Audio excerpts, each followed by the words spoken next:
Ya, terima kasih. Assalamualaikum warahmatullahi wabarakatuh. Alhamdulillah wassalatu wassalamu ala Rasulillah wa la haula wa la quwwata illa billah. Para jemaah salat berjamaah masjid Ikhlas yang mudah-mudahan senantiasa dimuliakan oleh Allah Subhanahu wa taala. Tema ini bisa kita lebih pahami kalau kita lihat asbabun nuzulnya. Asbabun nuzul ayat ini ada beberapa riwayat. Pertama dari Imam Tirmidzi meriwayatkan annal yahud qala lin nabi, kaum Yahudi dulu pernah bertanya kepada Nabi, innahu laysa nabiyyun minal anbiya illa yatihi malakun minal malaikah min indi rabbih bil risalah wal wahyi. Setiap nabi pasti didatangi sosok malaikat yang membawa kerasulan dan wahyu dari Tuhannya. Faman sahibuka hatta nutabi'aka. Siapa malaikat yang datang kepadamu wahai Muhammad supaya kami kaum Yahudi bisa ikut ajaran Nabi Muhammad? Nabi menjawab, malaikat yang diutus kepada saya namanya malaikat Jibril. Yahudi berkata, "Dzakalladzi yanzilu bil harbi wal qital." Jibril itu malaikat yang kalau turun bawa perang. Versinya Yahudi. Itu klaim aja. "Dzaka aduuna." Jibril itu musuh kami, kata Yahudi.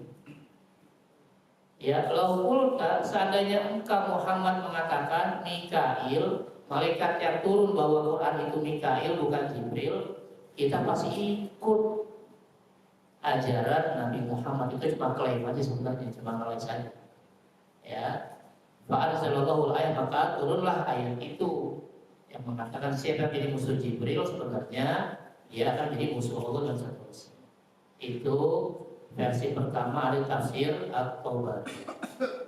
Juga hadis ini juga ada dalam Musnad Ahmad, Imam Nasai dan seterusnya. Versi kedua, asbabun nuzulnya ini dari Imam Abu Ja'far At-Tabari rahimahullah.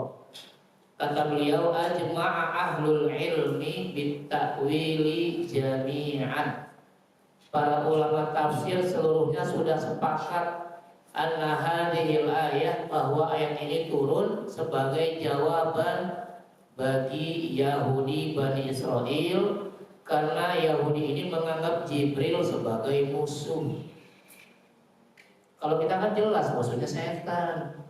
Umat Islam itu siapa musuhnya? Iblis. Lah ini ada orang musuhnya malaikat kan kali. Ya. Wa anna Mikail waliyullah, sedangkan Mikail adalah temannya. Ya, itu versi dari Imam Tabari. Lalu versi dari Imam Ahmad, riwayat dari Ibnu Abbas, ya, hadarat alaiya usabah minal yahud Rasulullah faqul. Sejumlah kaum Yahudi mendatangi Rasul lalu berkata, ya Abul Qasim, wahai Abul Qasim. Abul Qasim ini panggilan Nabi Muhammad, namanya kunyah. Ya, kalau nama asli namanya ismun, nama lahir. Kalau kunyah nama panggilan. Biasanya ada nama bapak atau ibunya yang disebut nama anaknya. Ya, walaupun saya namanya Rubai, tapi karena anak saya yang laki-laki namanya Arif Fauzan, saya dipanggil bapaknya Fauzan atau Abu Fauzan. Abu Fauzan itu berarti kunyah, nama panggilan. Ya, nama Fauzan itu kan? Oh, ada Pak. Ya. Gitu ya. Nah, orang Arab lebih senang dipanggil kunyahnya daripada nama aslinya.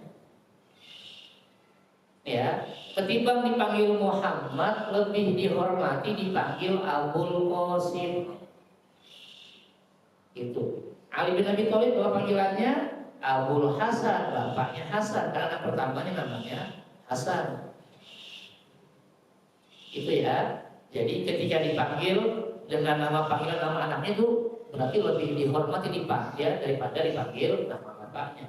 Sedangkan yang belum nikah dipanggil nama bapaknya, itu juga kunyah. Kalau kita dipanggil nama bapaknya berantem, lu ngatain bapak gua lu gitu. Kalau orang Arab dipanggil bapaknya senang. Iya. Makanya ada sahabat empat-empatnya namanya sama, namanya Abdullah semua.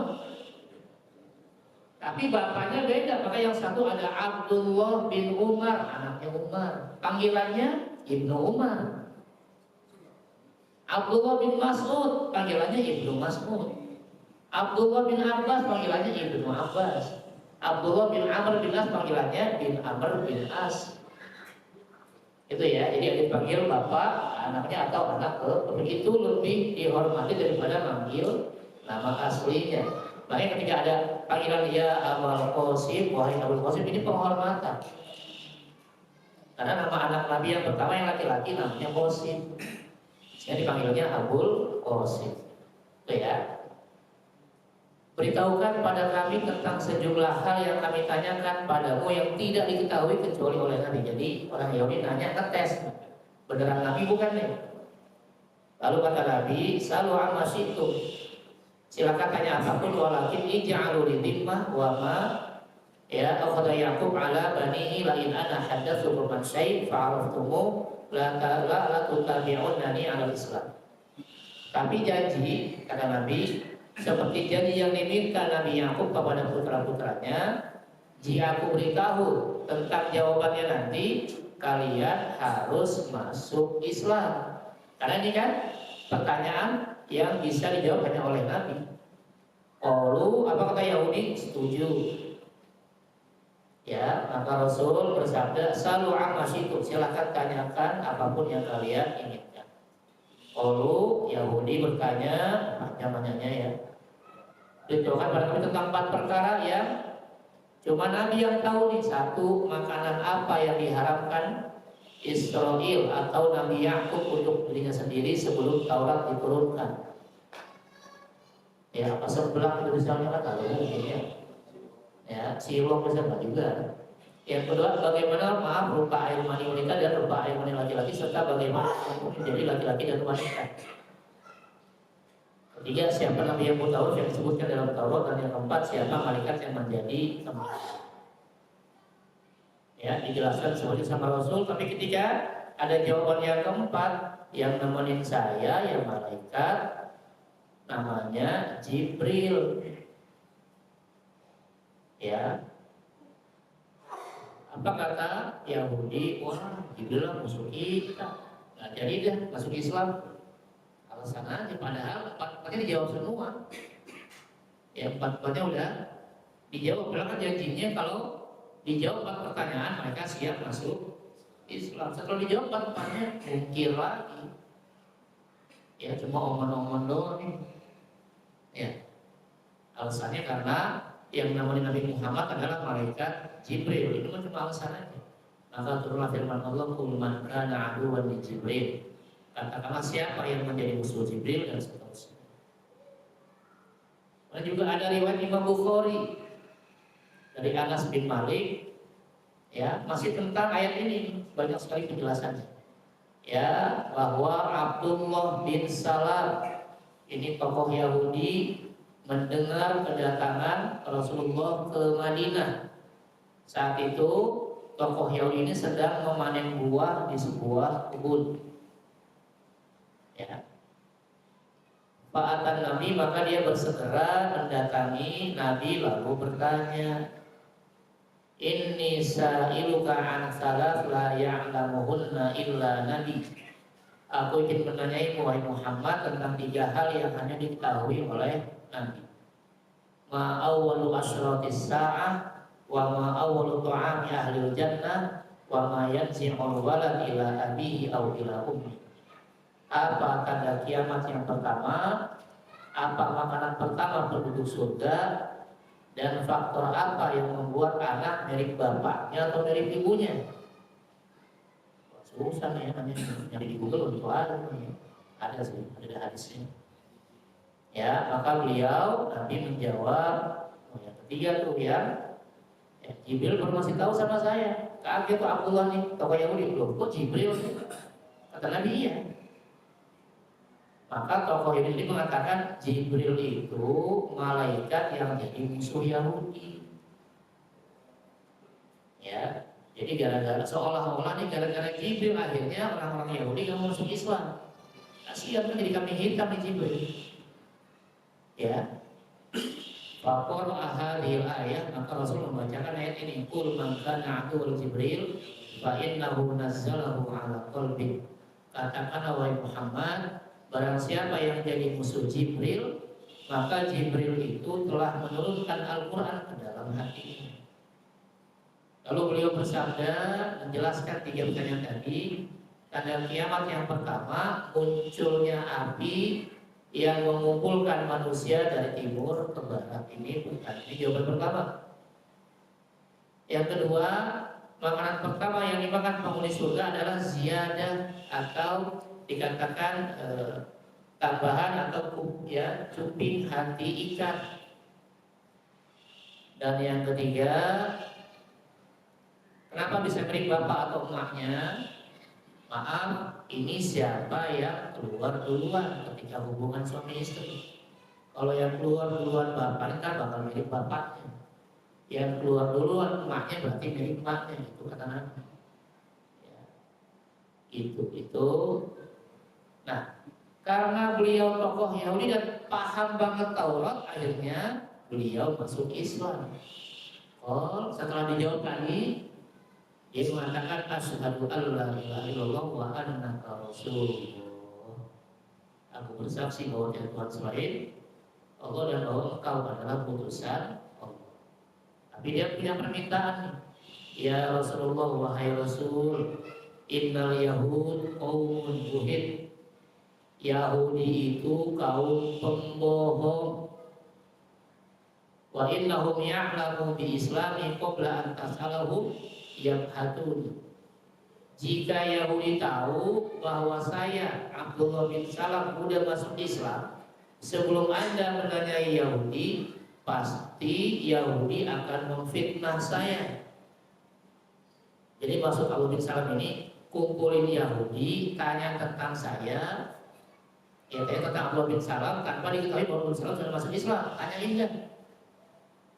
Maka Rasul kumpulin Yahudi, ya, dan bertanya, ayyu rajulin Abdullah bin Salam fikum, kata Rasul, Abdullah bin Salam itu orang macam apa di tengah kalian? Dia orang baik atau orang jelek? Yang tadi baru masuk Islam, tapi tolong rahasiakan dulu. Jadi Rasul nanya, Abdullah bin Salam ngumpet di belakang, di balik tembok lah kira-kira. Mereka Yahudi menjawab, Abdullah bin Salam orang terbaik dan putra orang terbaik di tengah kami. Dia adalah pemimpin kami dan putra pemimpin kami. Langsung disanjung karena tokoh Yahudi. Kalau Rasul nanya lagi, ara'aitum in aslam? Beliau bertanya, bagaimana menurut kalian Yahudi jika Abdullah bin Salam ini masuk Islam? Qalu, Yahudi menjawab, nggak mungkin. Kita aja orang awam Yahudi nggak masuk Islam, apalagi yang paling paham Taurat, apalagi pendeta Yahudi nggak mungkin masuk Islam. Lalu Allah minta semoga Allah melindungi Abdullah bin Salam biar nggak masuk Islam. Kalau kita kan Alhamdulillah bin Talib itu biar nggak jelek. Tapi Yahudi bilang Alhamdulillah bin Talib jangan sampai masuk Islam. Saking bencinya sama Islam. Fakhoroja Abdullah, setelah ngomong begitu keluar tuh Abdullah bin Salam, tokoh Yahudi ini. Fakhor lalu berkata, asyhadu an la ilaha illallah wa asyhadu anna Muhammadar Rasulullah. Kata tokoh Yahudi ini, aku bersaksi bahwa tiada Tuhan selain Allah dan aku bersaksi bahwa Muhammad adalah utusan Allah. Kaget luar biasa. Faqulu, apa kata Yahudi? Huwa syarruna wa musyarrina. Abdullah bin Salam itu orang yang paling jelek dan putra orang yang paling jelek. Padahal tadi belum 5 menit ngomongnya orang yang paling baik dan putra orang yang paling baik. Ya, mereka mencelaknya. Lalu mereka bubar. Faqal Abdullah bin Salam berkata, hadzal ladzi kuntu akhafu ya Rasulullah. Inilah yang tadinya saya khawatirkan wahai Rasul. Maksudnya Abdullah bin Salam masih tahu hati-hati sama Yahudi, tukang bohong. Ya, tukang bohong udah kelas internasional, ini bukan lokal lagi. Ya, makanya kita nggak usah kaget kalau bagaimana mereka menjajah Israel yang sampai ya membunuh, bahkan membuat lapar luar biasa jutaan orang di Palestina. Dan mereka nggak merasa bersalah, ya tukang bohong. Bahkan mereka mengatakan bahwa mereka sebagai korban. Ya, inilah profil Israel sekarang. Ini ada dari tafsir Allah. Lalu ada lagi di kitab Fathul Bari, ya, karangan Ibnu Hajar Al-Asqalani. Kenapa ini penting? Karena Fathul Bari ini adalah kitab syarah Sahih Bukhari. Ya, kitab Sahih Bukhari yang 7.000-an hadis disyarah, dijelaskan oleh Ibnu Hajar Al-Asqalani dalam kitab namanya Fathul Bari Syarah Sahih Bukhari.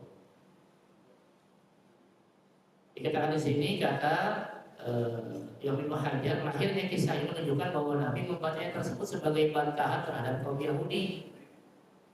Gitu ya. Inilah pendapat yang paling sahih mengenai sebab turunnya ayat ini, yaitu terhadap kisah Abdullah bin Salam. Juga ada lagi riwayat yang lain bahwa ada ulama Yahudi dari daerah Fadak namanya Abdullah bin Suriyah bertanya kepada Nabi tentang tadi hal-hal yang diketahui oleh Nabi. Tapi ketika nanti muncul sampai jawaban bahwa yang menemani Nabi Muhammad adalah malaikat Jibril, ya dia kaget lagi dan mengatakan bahwa malaikat Jibril adalah musuh Yahudi. Tapi dijelaskan di sini, ya kenapa dianggap jadi musuh. Dzaka aduuna walau kana ghairuhu la amanna bihi. Ya, Jibril itu musuh kami. Seandainya bukan malaikat Jibril, kami pasti beriman. Itu Yahudi memang gitu ya. Ada aja caranya buat ngeles. Ya, waqad ada Jibril miraran. Ya, itu bahasa Yahudi. Karena memang Jibril itu musuh dari dulu. Ya, intinya bahwa mereka nggak suka sama Jibril. Padahal malaikat Jibril itu, ya, kalau kita lihat versi malaikat Jibril adalah pemimpin seluruh malaikat. Ya, dan ini nggak usah pakai pemilu, nggak usah. Ya. Jadi Allah sudah menunjuk malaikat Jibril adalah pemimpin dari seluruh malaikat.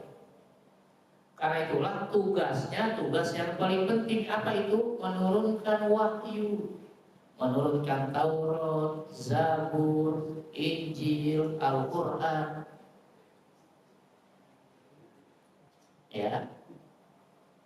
Ini yang punya nama Jibril keberatan nama kali ya, berbeda nama lain kan. Ya, kalau lagi di Eropa namanya jadi Jibril jadi Gabriel. Gabriel itu Jibril. Kalau Mikail di Eropa jadi Michael. Michael itu malaikat juga kan. Yaitu asbabun nuzulnya. Ada pertanyaan silakan sebelum selanjutnya. Kenapa Yahudi lebih melakukan dapat malaikat Mikail yang memberi rezeki hujan dan seterusnya, bahkan ada diberikan begitu aja? Iya. Ya kenapa kok Yahudi lebih senang sama Mikail daripada Jibril? Kita di sini waqad ada Jibril miraran, ini Jibril ini musuh bebuyutan kami nih. Wa min adawati anna Allah amarahu an yaj'ala an-nubuwwah fina faj'alaha fi ghairina. Dosa Jibril versi Yahudi ya karena Allah Ta'ala mengutus Jibril ya untuk menjadikan ya nabi dari kalangan atau dari kaum Yahudi, tapi diselewengkan ya, oleh Jibril yang menjadikan selain Yahudi ya, sebagai nabi. Ya mana mungkin lah malaikat Jibril berani. Ya, kata Allah nabinya ambil aja lah, nggak mungkin. Ya ini nyindir kan Nabi Muhammad bukan kalangan Yahudi. Itu cerita masa sih? Versi Yahudi yang namanya Nabi dan Rasul harus dari turunan Yahudi, harus turunan ya bin Nabi Yakub, bin Nabi Ishak, bin Nabi Ibrahim, bukan dari yang lain. Ketika Jibril justru menurunkan Al-Quran bukan kepada Yahudi tapi kepada Nabi Muhammad, kalau Nabi Muhammad bukan kaum Yahudi, berarti Jibril sudah menyelewengkan perintah Allah. Versi Yahudi harusnya yang jadi nabi harus turunan Yahudi, tapi ternyata jadi nabi malah turunan Arab. Itu karena itulah Yahudi benci sama malaikat Jibril. Aneh-aneh aja. Mana mungkin malaikat Jibril berani ya merubah perintah Allah, habis langsung. Juga Jibril ini sahibul kulli khasaf wa adab, ya datang membawa azab dan petaka. Versi Yahudi, kalau mereka bermaksiat kemudian turun azab kepada Yahudi, itu yang datang bawa azab malaikat Jibril. Ya mau siapa kayak yang datang yang namanya karena maksiat. Jangan nyalain yang datang bawa azab, nyalain yang maksiat. Ya, itu ya kan aneh. Karena Allah udah bilang siapa yang maksiat siap-siap kena azab. Ini mereka masih maksiat, datang azab, malah marah-marah. Kenapa saya diazab? Ya, ini sama kayak bocah sekolah dibotakin di sama guru, ngomel. Kenapa saya dibotakin? Harusnya cukurnya yang cakep lah. Nah, emang guru jadi tukang cukur di sekolah. Terus datang orang tuanya marah-marah. Ini sekolah apa kan mas anak saya cukurnya kayak begini? Ini kan hukuman.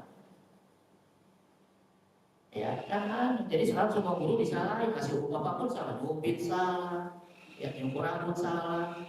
Udah ya harusnya jadi sekolah ya nggak punya aturan gitu. Kayak gini, jadi karena Jibril selalu bawa azab, bawa petaka, ya jadi Jibril jadi musuh Yahudi. Wa anadharu bil kharabi baitil maqdis. Jibril juga pernah mengancam katanya untuk menghancurkan Baitul Maqdis versi Yahudi. Jadi bayangkan ya Yahudi ya bukan cuma orang difitnah, malaikat aja kena fitnah. Ngeri banget ya. Makanya kalau Palestina difitnah, Palestina yang nyerang kita, kita bertahan, kita ini. Masih ya udah oke lah. Yang namanya mereka punya media, ini malaikat aja kena fitnah. Luar biasa, gak ada takutnya emang. Sebaliknya wa Mikail yajibu bil khosbi wassalam. Sedangkan ya malaikat Mikail datang membawa hujan dan keselamatan. Gitu. Jadi maksud Yahudi, kami akan beriman kepada Nabi Muhammad kalau yang datang kepada Nabi Muhammad adalah malaikat Mikail, bukan malaikat Jibril. Berarti dia juga nyalain Allah. Kalau itu kan yang masuk Jibril siapa? Allah. Luar biasa. Jadi Yahudi ini bukan lagi nggak bisa diatur, dia malah mau ngatur Allah, mau ngatur malaikat, mau ngatur Nabi. Pasti yang pantas yang ngutus kepada Nabi adalah Mikail, bukan Jibril. Terus juga yang pantas jadi Nabi harusnya turunan Yahudi, bukan orang Arab misalnya. Akhirnya mereka dengan itu mereka menolak untuk mengikuti agama Nabi Muhammad SAW. Itu versi itu klaim-klaim aja. Makanya kan ayat ini mengatakan gitu. Ya, kul katakanlah Muhammad, man kana aduwwan Jibril, siapa yang menjadi musuh Jibril, maka ketahuilah bahwa Jibril yang telah menurunkan Al-Quran ke dalam hatimu dengan izin Allah, membenarkan kitab-kitab terdahulu dan menjadi petunjuk serta berita gembira bagi orang-orang yang beriman. Barang siapa yang menjadi musuh Allah, musuh malaikat, musuh Rasul, musuh Jibril dan seterusnya, maka sungguh Allah musuh bagi orang-orang kafir. Allah bilang yang jadi musuh Jibril berarti musuh Allah, musuh semua malaikat, musuh semua Rasul. Ya, berarti apa? Ini dianggap sudah keluar dari Islam. Itu ya. Monggo ada yang lain yang mau dibahas, silakan. Oh, ini kita masuk ke tafsirnya. Yuk, kita lanjut ya. Jadi apa penafsiran dari ayat ini? Katakanlah wahai Nabi kepada mereka, siapa saja yang menjadi musuh Jibril, dia akan menjadi musuh wahyu Allah. Karena Jibril turun membawa wahyu, berarti orang yang mengatakan saya musuh Jibril berarti dia musuhnya Taurat, musuhnya Zabur, musuhnya Injil, musuhnya Quran. Ya, sebab Allah menyuruh Jibril turun bawa Quran atas perintah Allah. Dan Al-Quran sesuai dengan kitab-kitab sebelumnya. Apa isinya? Menyeru kepada pengesaan Allah, menyeru kepada akhlak-akhlak yang utama, dan menyeru kepada ibadah hanya kepada Allah. Dan Al-Quran ini berisi petunjuk agar terbebas dari kesesatan, berisi berita gembira tentang surga bagi orang-orang yang beriman kepada Al-Quran. Bagaimana bisa jalan kebaikan ini jadi sebab kebencian? Kok bisa Yahudi benci sama Quran dengan alasan karena Quran diturunkan oleh malaikat Jibril? Ya itu cuma lagu-lagunya. Kemudian Allah menegaskan putusan yang telah pasti, barang siapa yang jadi musuh Allah. Gimana cara jadi musuh Allah? Melanggar perintah Allah, nggak mau taat sama Allah, ingkar kepada yang diturunkan Allah sebagai petunjuk yaitu Al-Quran.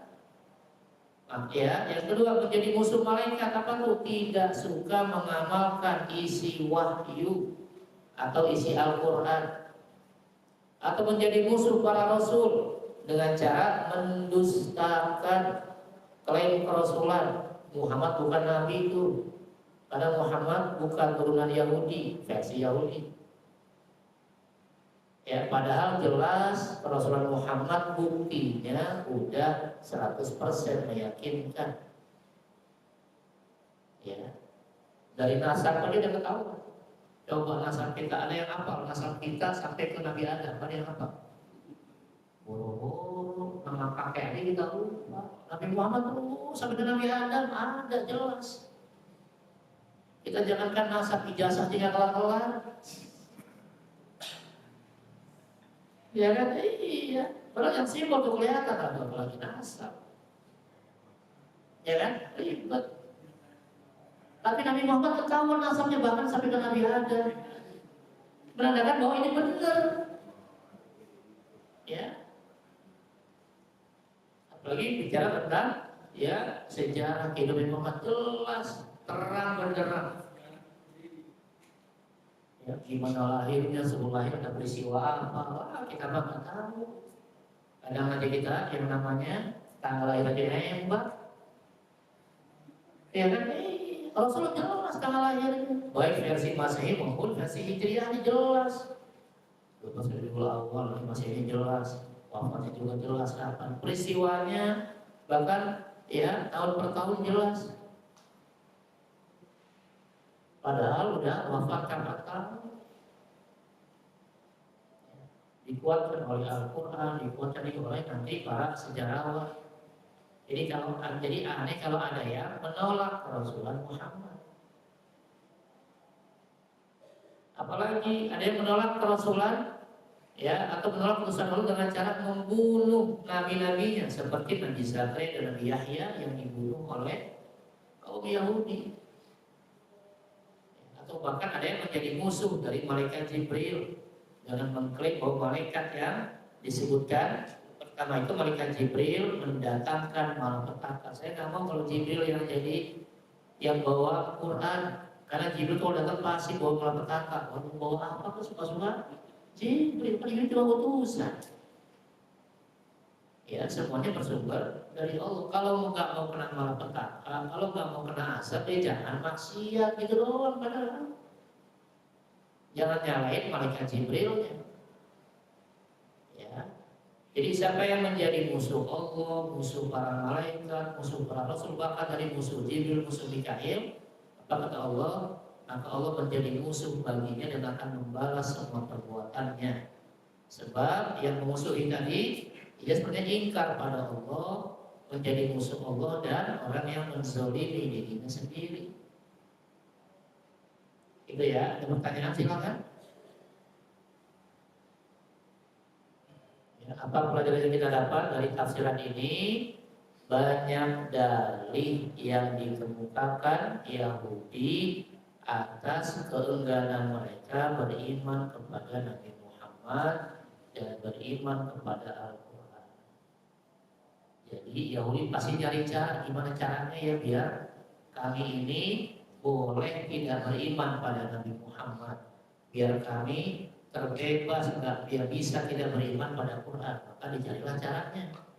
Dan cara ini dibongkar sama Allah semua. Apa caranya? Dulu ayat sebelumnya pernah bilang bahwa Yahudi berimannya sama Taurat aja, selain Taurat nggak mau pakai. Padahal mereka pun sebenarnya mengingkari Taurat. Taurat mengatakan jangan membunuh, mereka suka membunuh. Taurat mengatakan jangan makan harta yang haram, mereka juga makan harta yang haram. Ya, jadi cuma ngeles-ngeles saja. Apalagi kata Yahudi, innahum najuna hatman fil akhirah. Yahudi pernah bilang bahwa mereka pasti selamat di akhirat. Karena Yahudi itu umat pilihan Allah dan para kekasih Allah. Makanya mereka di dunia bebas mau bunuh orang, mau nyiksa orang. Karena Yahudi yakin di akhirat mereka pasti masuk surga walaupun perbuatan di dunianya ya sudah bukan hanya perbuatan yang bertentangan dengan manusia, hewan pun nggak mungkin melakukan itu. Ya sudah di luar batas. Ya manusia bahkan hewan juga nggak mungkin melakukan itu. Ya, tapi dengan pedenya mereka mengatakan apapun yang kami lakukan di dunia, kami pasti masuk surga. Karena kami adalah umat pilihan Allah dan kekasih Allah. Maka ditantang sama Allah kan ayat yang kemarin. Ya udah kalau memang betul umat pilihan Allah, kekasih Allah, silakan minta kematian. Gak mau. Malah mereka mengatakan kalau bisa kami hidup 1000 tahun. Katanya yakin masuk surga, disuruh cepat mati gak mau. Beda dengan umat Islam yang sudah imannya luar biasa. Siapa contohnya? Ya, putri Rasul Fatimah. Menjelang wafat Rasul berbisik 2 kali. Bisikan pertama Fatimah nangis, bisikan kedua Fatimah senyum.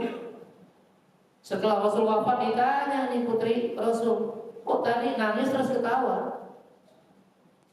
Apa kata Fatimah? Bisikan pertama Rasul bilang saya bentar lagi meninggal. Nangislah anaknya. Lalu di bisikan kedua, orang pertama yang akan meninggal setelah saya engkau ya Fatimah. Senyum. Coba kalau kita dibisikin gitu, senyum apa nangis? Bapak kita mau meninggal, habis saya tak dulu yang meninggal toh. Oh bapak jangan saya lah, kan? Tapi orang yang yakin dengan kenikmatan surga, yakin dengan kenikmatan kubur, senang. Karena kenikmatan kubur jauh lebih nikmat dari dunia. Dan dari hadis ini, ulama mengatakan kita akan ketemu keluarga kita bukan hanya di akhirat, bahkan di alam kubur pun ketemu. Ngapain ya putri Rasul senyum kalau dia nggak yakin bahwa meninggal ketemu ayahnya, makanya senyum. Ya, kemudian 6 bulan kemudian akhirnya Fatimah bintu Rasulullah wafat. Yang kedua, bahkan istri Rasul berlomba-lomba pengen wafat setelah Rasul. Sampai ketika Rasul masih hidup mereka nanya, ya Rasul, yang akan meninggal setelah engkau siapa duluan nih dari istri-istri Rasul? Ya, apa jawaban Rasul? Asra'ukunna luhuqan bi atwalukunna yadan. Ya, kata Rasul, saya tulis ini ya artinya. Kata Rasul apa? Bicara sama istri-istrinya yang cepat menyusul saya di kuburan adalah yang paling panjang tangannya. Akhirnya apa? Begitu Rasul wafat, istri Rasul ngumpul, terus apa? Ngukur tangannya. Terus itu ada di hadis Bukhari. Pada ngukur tuh yang masih hidup, sampai paling panjang tangannya. Ngukur di tembok, ngukur pakai tongkat. Ditungguin sampai ya Khalifah Abu Bakar selesai, belum ada yang meninggal juga. Begitu Khalifah Abu Umar, ada yang meninggal. Namanya Zainab binti Jahsh. Ya, ini istri Rasul yang wafat setelah Rasul di masa Umar bin Khattab, namanya Zainab binti Jahsh. Tapi dia tangannya nggak paling panjang. Begitu meninggal, Aisyah mikir, loh kok yang meninggal dia? Perasaan ada yang lebih panjang tangannya dari dia. Apa Rasul bohong? Kan nggak mungkin Rasul bohong. Berarti apa nih? Berarti ini bukan makna asli, tapi makna kiasa, makna majazi. Orang Arab mengatakan kalau tangannya panjang berarti rajin sedekah. Bukan Indonesia banyak tangannya yang panyolong. Iya kan tiap bahasa beda, jangan makanya ketika bahasa Indonesia terkait bahasa Arab. Berulang berkata benar di antara istri Nabi yang masih hidup yang paling rajin sedekah ini Zainab binti Jahsh. Dan kenapa mereka pengen banget wafat setelah Rasul? Karena biar ketemu Rasul lagi di kuburan. Makanya yang kangen sama orang tua, kangen sama pasangan, gak apa-apa, minta meninggal duluan. Ya. Makanya kita yakin ketika kita di sini meminimalisir kemaksiatan, memperbanyak ketaatan, insya Allah di kubur pun bisa ketemu keluarga. Makanya nggak akan sedih mereka. Abu Bakar As-Siddiq nggak sedih. Sakit perut dia cuma bilang, kayaknya saya mau meninggal. Terus apa ngomongnya? Saya kangen banget sama Rasul. Ya. Abu Bakar mau meninggal, bahasanya saya kangen banget sama Rasul. Bukan takut meninggal, malah kangen banget sama Rasul. Umar juga begitu, pas mau meninggal saya kangen banget sama Rasul. Utsman bin Affan juga begitu. Ya, begitu mimpi bahwa besok Utsman bin Affan akan berbuka puasa dengan Nabi, Abu Bakar dan Umar, besoknya puasa. Karena mimpinya buka puasa bareng Nabi, Abu Bakar dan Umar. Sedangkan dia orang ini sudah wafat. Dan Utsman bin Affan jadi khalifah. Makanya besok dia langsung puasa. Kenapa? Yakin bahwa besok dia meninggal. Akhirnya benar, walaupun meninggal di tangan pemberontak, kalau dibunuh, dimutilasi, nggak peduli. Kenapa? Karena yang penting, ya kata Utsman, saya ketemu Rasul. Dan benar wafatnya menjelang maghrib. Jadi begitu maghrib, udah di sorga ketemu sama Rasul, buka puasa. Ya, makanya orang-orang yang sudah tinggi imannya tuh bukan takut sama kematian, malah nunggu. Oh kita takut, ya kita kan maksiatnya masih banyak, makanya kurangin. Ya banyakin istighfar, jangan banyakin maksiat, banyakin sholat tobat, banyakin taatnya. Ya sehingga kapanpun kematian ya mendatangi kita, kita sudah siap. Kenapa kita bisa ketemu sama keluarga kita? Bahkan mudah-mudahan kita bisa ketemu dengan Nabi Muhammad SAW. Betul, karena nanti di antara pertanyaan malaikat munkar nakir, Ya, di antaranya selain nanya man rabbuka, ya, nanti ada juga pertanyaannya, kamu tahu nggak siapa orang ini? Dimunculkan Nabi Muhammad.